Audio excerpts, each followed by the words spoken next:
it's a mixed bag.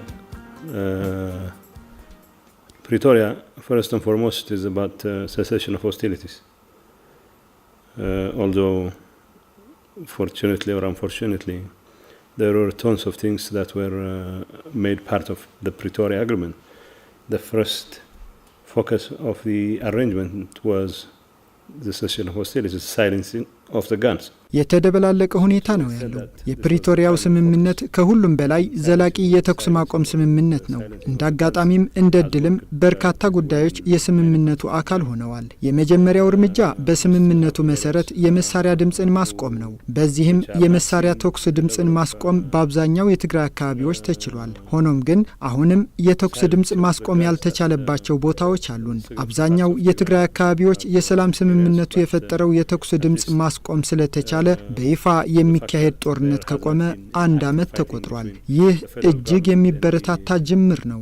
ይህ ተስፋ ሰጪ አፈጻጸም በትግራይ ኃይሎችና በኢትዮጵያ መከላከያ ሰራዊት መካከል የነበረውን ፍጥጫ አስወግዶ ስምምነቱን ለመተግበር የሚያስችል ስብዕና እንዲኖራቸው በማድረግ የሰላም ስምምነቱን ለማሰናከል የሚታዩ የጸባጫሪነት እንቅስቃሴዎችን በጋራ ትብብርና በትዕግስት እየፈቱት መጥተዋል። ከዚህ አንጻር የስምምነቱ የመጀመሪያውና ወሳኙ ነጥብ የሆነውን የተኩስ ድምጽ ማስቆም በስፋት ሰርቷል። በተለይ የትግራይ ጊዜያዊ አስተዳደር በሚመራቸው አካባቢዎች በሚገባ እየተተገበረ ያለ ወሳኝ ጉዳይ ነው። ሆኖም ግን የትግራይ ጊዜያዊ አስተዳደር ሊረከባቸው የሚገቡ እንደ ምዕራብ ትግራይና ደቡብ ትግራይ ያሉ የትግራይ ግዛታዊ አንድነቶች ላይ በእርግጥም ስምምነቱ የመሳሪያ ድምጽን አስቆሟል ለማለት አልደፍርም። ምክንያቱም በዚህም በዚያም ባስከፊ ግጭትና እልቂት ውስጥ ነው ህዝባችን የሚኖረው። የትግራይ ኃይሎች ይህንን ሁኔታ ለማስቆም በሚል እንዲገቡና የስምምነቱ መሰናክል እንዲሆኑ አልፈለግንም። ለጉዳት የተጋለጡ ተጋሩም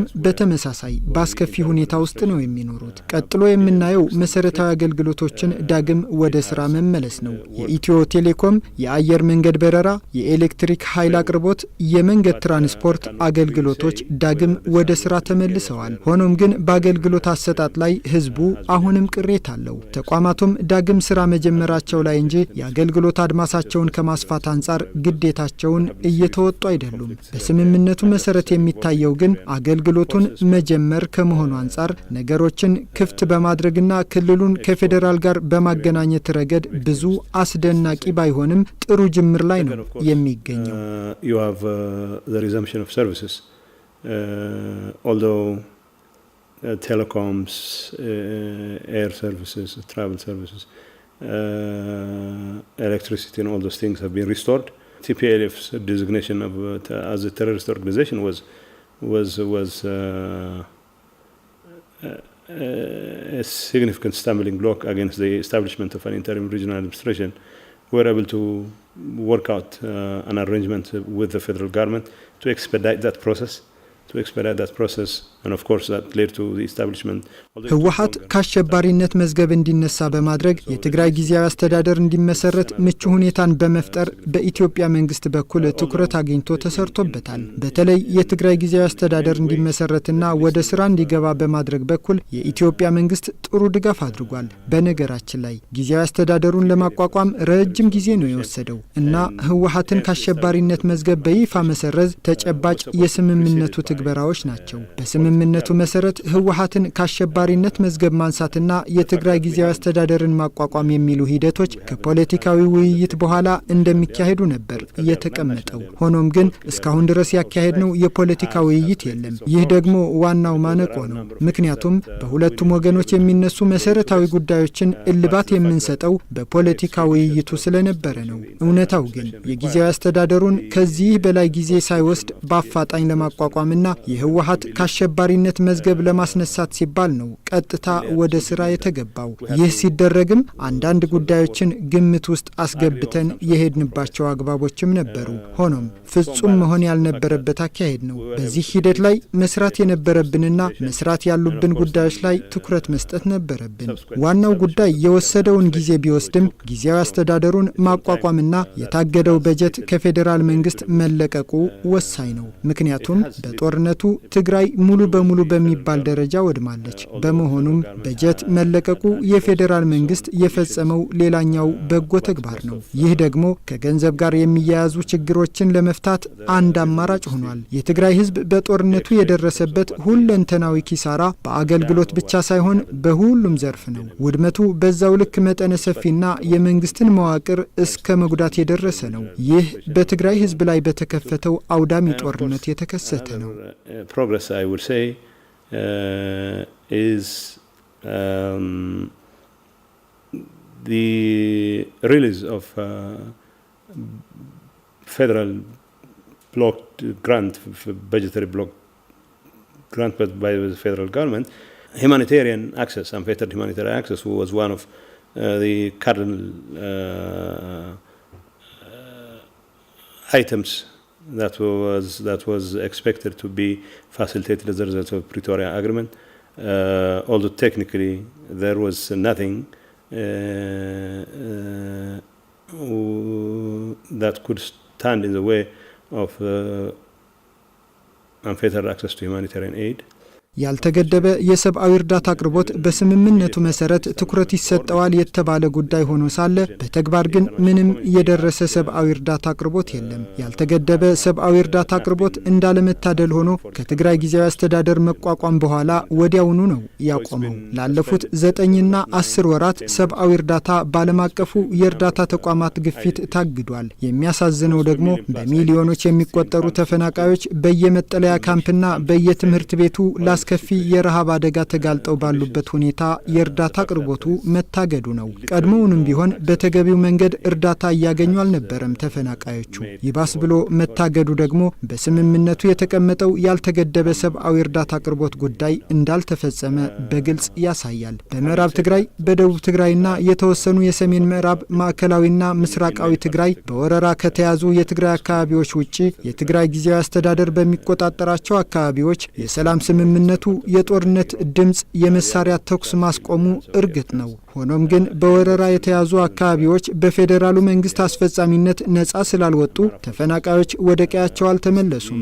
ይህ ደግሞ የዕለት ደራሽ እርዳታ ፍላጎቱንና የረሃብ አደጋውን ክፉኛ አወሳስቦታል። በመጠለያ ካምፕ የሚገኙ ዜጎች ፍጹም የረሃብ አደጋ ላይ ወድቀው አስከፊ ጊዜያትን እያሳለፉ ናቸው። ላለፉት 8 ወራት ተፈናቃዮችን ወደ ቀያቸው ለመመለስ የተደረጉ ጥረቶች አንድም በአካባቢው ያሉ ወራሪ ኃይሎች ስላልወጡ በህዝቡ ስጋት፣ ሁለትም የፌዴራል መንግስት ወራሪ ኃይሎችን ለማስወጣት ባለመድፈር ብዙም ውጤት አላመጡም። በስምምነቱ መሰረት ወራሪ ኃይሎችን የማስወጣት ግዴታ የኢትዮጵያ መንግስት ቢሆንም እስካሁን ድረስ ተግባራዊ አላደረገውም።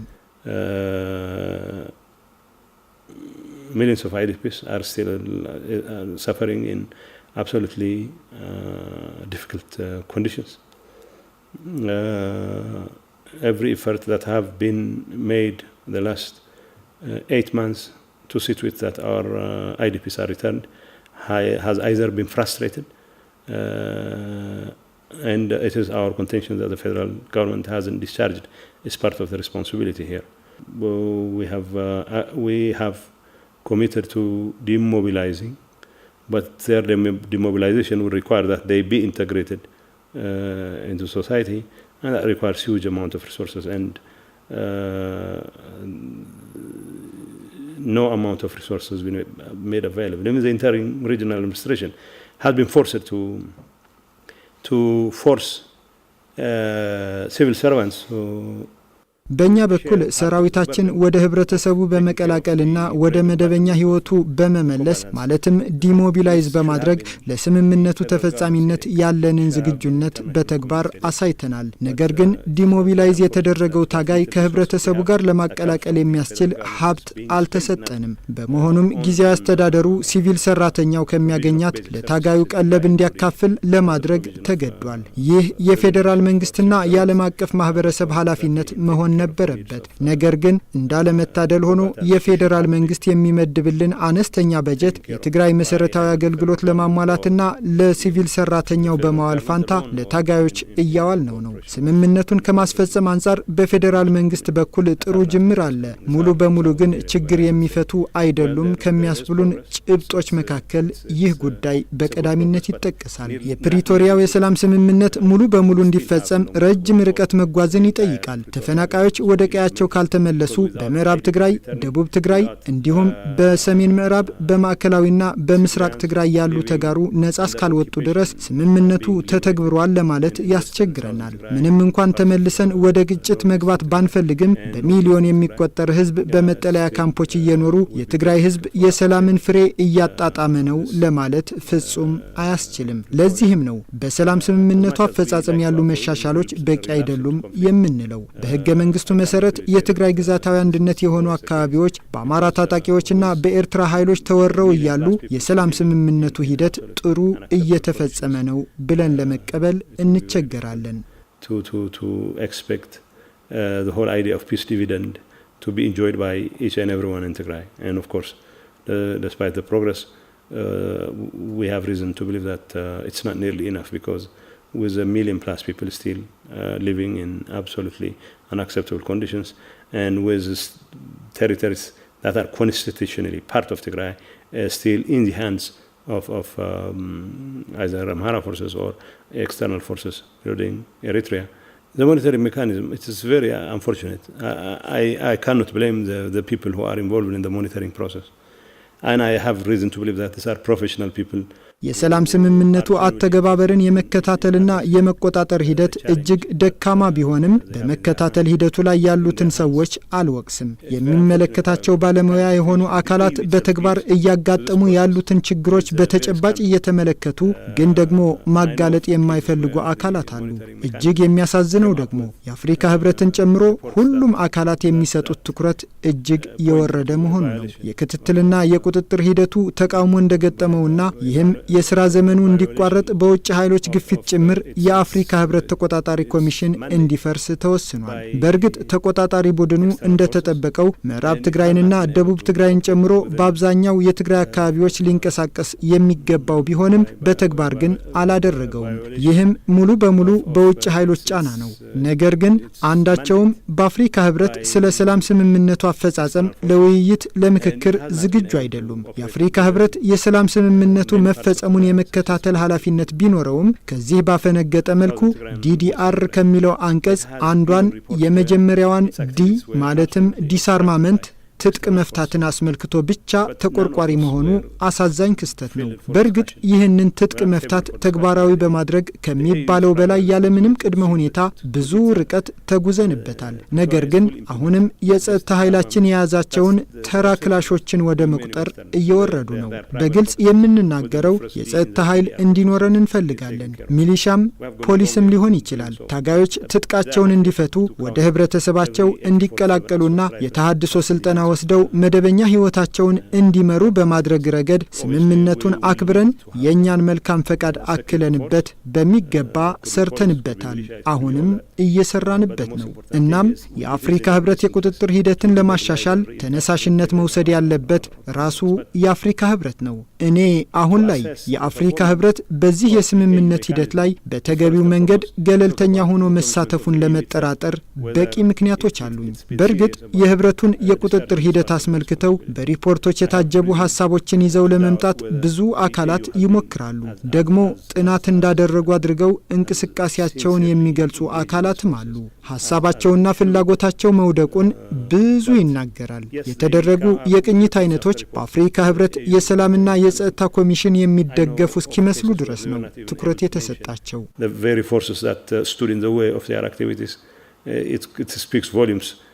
Not so much about their failure, but about the kind of scant attention given to their activity by the AU Peace and Security Commission itself.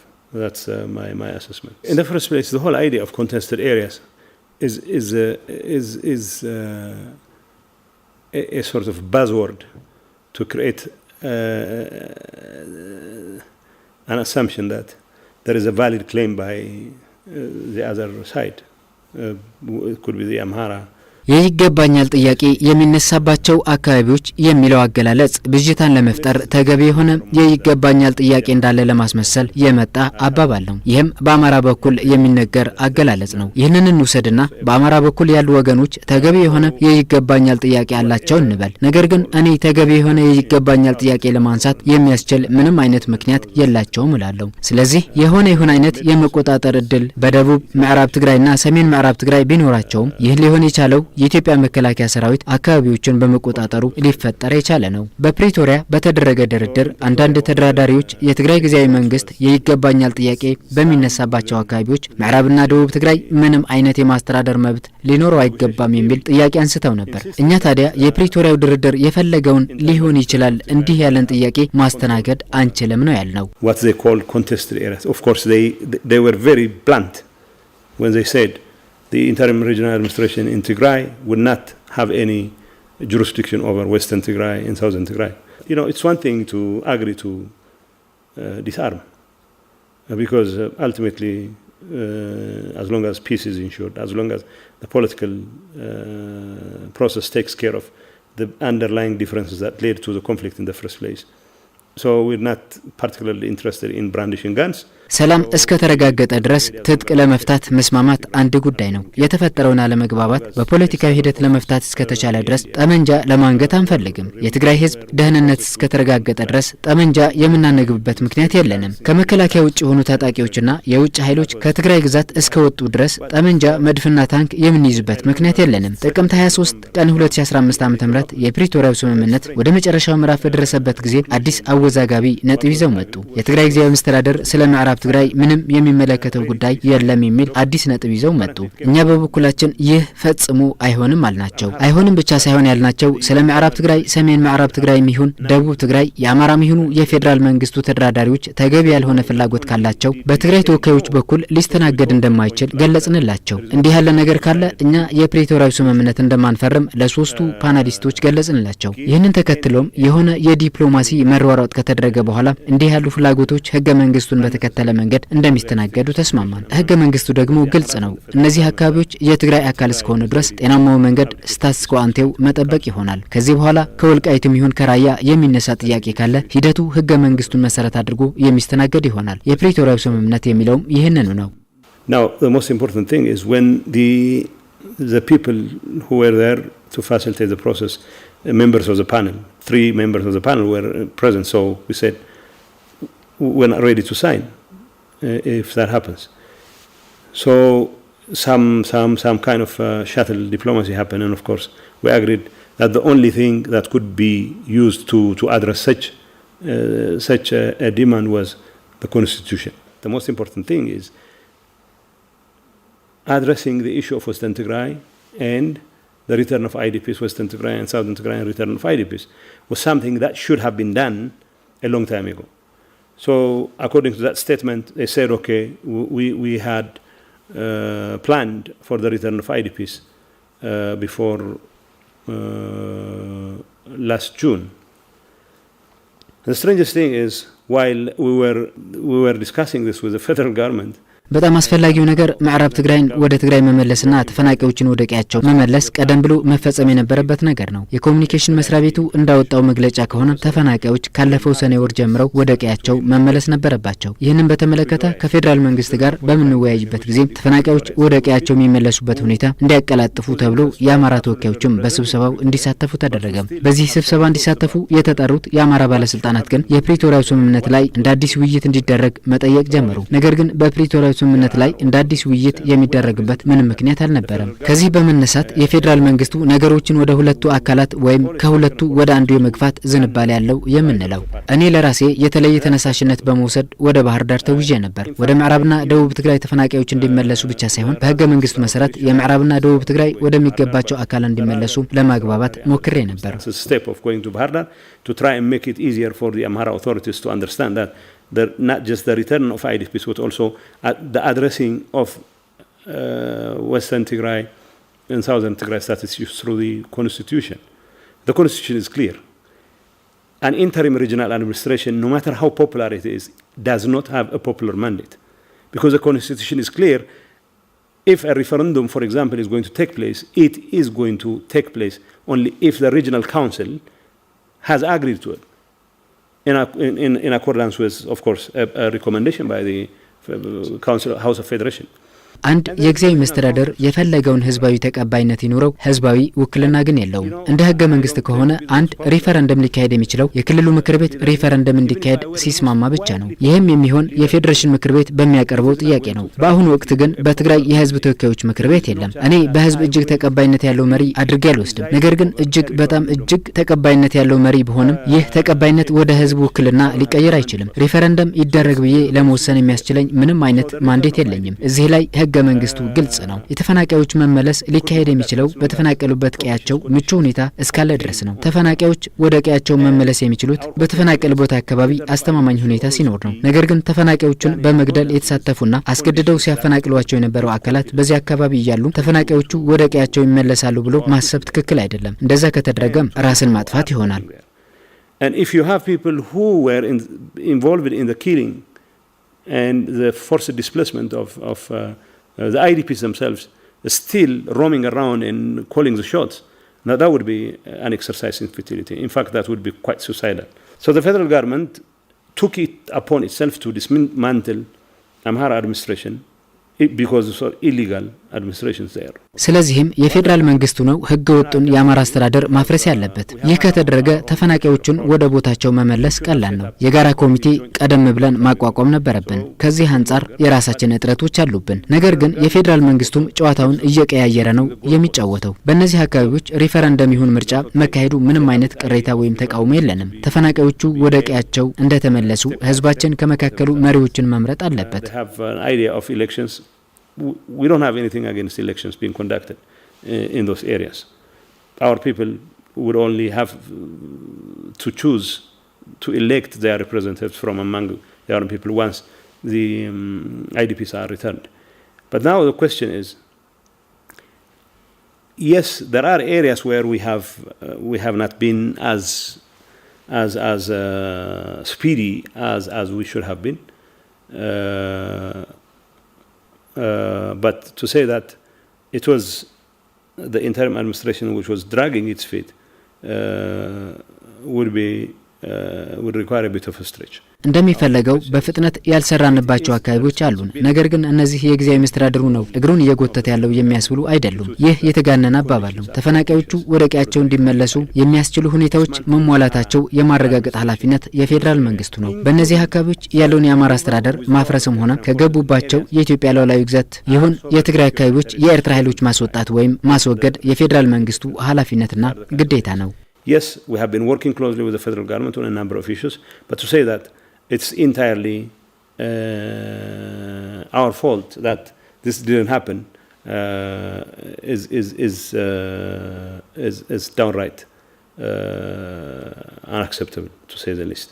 በተለያዩ ርዕሰ ጉዳዮች ዙሪያ ከፌዴራል መንግስት ጋር ተባብረን እየሰራን ነው። ነገር ግን እነዚህ ነገሮች ያልተፈጸሙት በጊዜያዊ መስተዳድሩ ስህተት ነው ማለት ግን ተቀባይነት የለውም። አሁንም ቢሆን ከፌዴራል መንግስቱ ጋር ተባብረን እንሰራለን። በእርግጥም ተቀራርበን እየሰራን ነው። ኮሚቴዎቻችን አቋቁመናል። እነዚህ ኮሚቴዎች ደግሞ ተፈናቃዮች ወደ ቀያቸው በሚመለሱበት ሁኔታ ዙሪያ እየሰሩ ናቸው። በእነዚህ አካባቢዎች መስተዳድሮች በሚመሰረቱበት ዙሪያ እየመከሩ ናቸው። በእነዚህ አካባቢዎች የሚመሰረተው መስተዳድር ደግሞ የጊዜያዊ መስተዳድሩ አካል መሆን አለበት። ይህ ካልተደረገ በስተቀር ስታስቲኮ አንቴው ሊጠበቅ አይችልም። ይህ ከተደረገና በመላው ትግራይ ምርጫ ከተካሄደ የጊዜያዊ መስተዳድሩ ስልጣን ላይ የሚቆይበት ምንም ምክንያት የለም። የጊዜያዊ መስተዳድሩ በህዝብ ለተመረጠ መንግስት ስልጣኑን ያስረክባል። በህዝብ የተመረጠው መንግስት ደግሞ በህገ መንግስቱ መሰረት ከፌዴራል መንግስቱ ከፌዴሬሽን ምክር ቤት ጋር በቅርበት ይሰራል። እንዲህ በማድረግም ሪፈረንደም ይካሄዳል። ደረጃ በደረጃ ሪፈረንደም ይካሄዳል የሚለው አባባል እንደሚገባኝ ከሆነ ይህ ጊዜያዊ መስተዳድር በህዝብ የተመረጠ አይደለም፣ ስለዚህም የህዝብ ውክልና ሳይኖረው ስለ ሪፈረንደም መወሰን አይችልም የሚል ነው። ስለዚህ የምናደርጋቸው ውይይቶችና የምንነድፋቸው ፕሮጀክቶች ተፈናቃዮች ወደ ቀያቸው በሚመለሱበትና ጊዜያዊ መስተዳድሩ በእነዚህ አካባቢዎች መዋቅሩን በሚዘረጋባቸው አግባቦች ሲሩ ይሆናል። That is something that can wait some time. And my understanding of step by step referendum is that it will have to take into account the fact that this interim administration is not an elected one, and as such it doesn't have a popular mandate to preside over any referendum. It doesn't, however, mean that we cannot work on a workable arrangement where our joint arrangements will lead to creating a propitious condition on the ground for our people to return, and for interim regional administration to extend its reach to those parts of Tigray which are still in the hands of so it's that's a bit confusing, because in many cases, for example, the Amhara were able to conduct what would appear to be demographic re-engineering in Western Tigray.